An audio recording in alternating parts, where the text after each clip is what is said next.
ating mga kasamahan sa Sandatahang Lakas ng Pilipinas sa pangunguna ni Major General Joel Naknak. Palakpakan po natin. Palakpakan din po natin ang Commission on Higher Education na kinakatawan ngayon ni Professor Edna Imelda Legaspi, si Commissioner Prospero de Vera, ang lungsod ng Tagaytay na kinakatawan ni Councilor Michael Tolentino, ang CAPSU President na laging tumutulong sa atin, Dr. Hernando Robles, at lahat po ng kinatawan ng Sandatahang Lakas. Kasama na rin po rito, nakita ko si Congresswoman Venus at lahat po ng bumubuo ng Chet family, mga iba't ibang regional director, Region 1, Region 2, Region 3, Region 4, Region 5, kasama po ang National Capital Region, at lahat na rin po ng kasamahan natin sa Philippine Sports Commission na magre-referee mamaya. Uunahan ko na po kayo. Bago tayo pumunta sa ating mga tulugan para magpahinga, alam ko pong mainit. Pagkatapos po nito, pwede nyo pong subaybayan, ilang hakbang lang po mula dito, yung Raiders Competition. Nandun po sa kabila nitong parachute na ito. Ito po ay kakaibang uri ng palakasan kung saan makikita natin ang teamwork, kung saan makikita natin ang leadership skills, kung saan makikita natin ang disiplina ng mga ROTC cadets. Ngayong araw pong ito,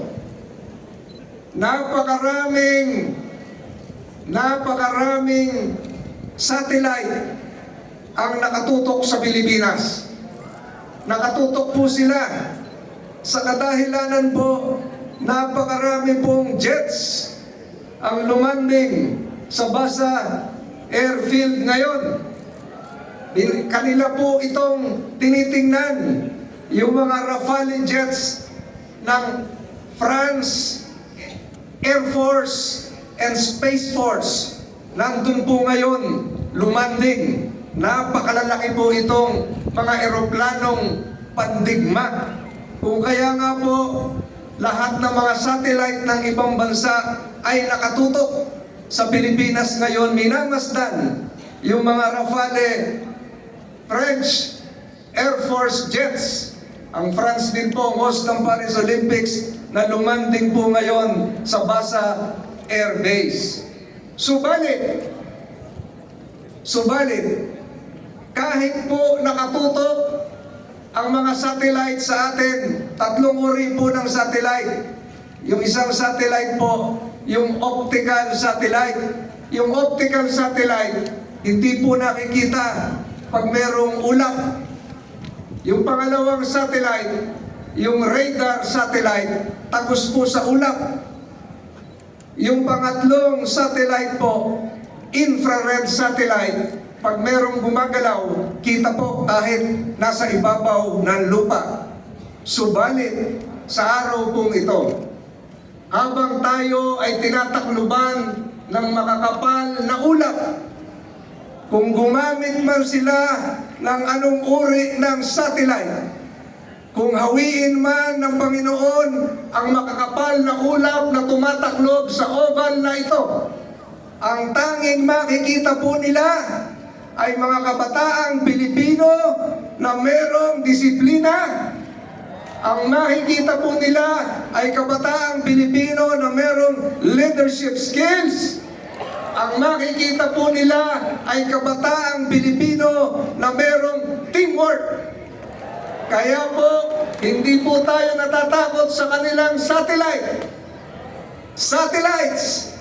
Hindi po natatakot tayo dahil ang makikita nila ang kabataang Pilipinong nagkakaisa at nagmamahal sa ating inang bayan, at yan po ang mga ROTC cadets mula sa Air Force, sa Army, sa Navy, nagtitipon-tipon ngayon para sa ROTC Games 2024 Luzon Lake. Kung kaya nga po sa araw na ito, hinihimo ko kayo, I encourage you to not just showcase your skills, your talents, your sportsmanship, but likewise to show friendship, to learn from each other, to care for one another.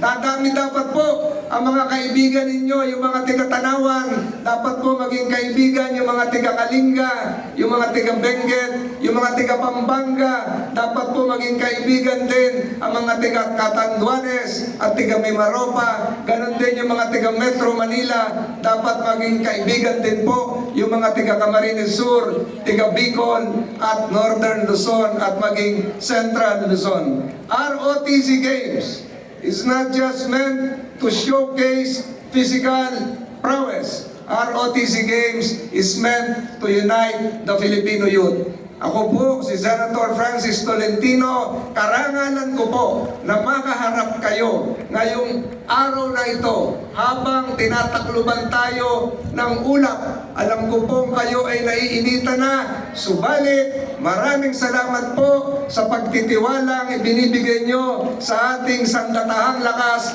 ng Pilipinas. Mabuhay po ang ROTC Games 2024, mabuhay po ang kabataang Pilipino. Magandang umaga po sa inyong lahat at maraming salamat. Thank you.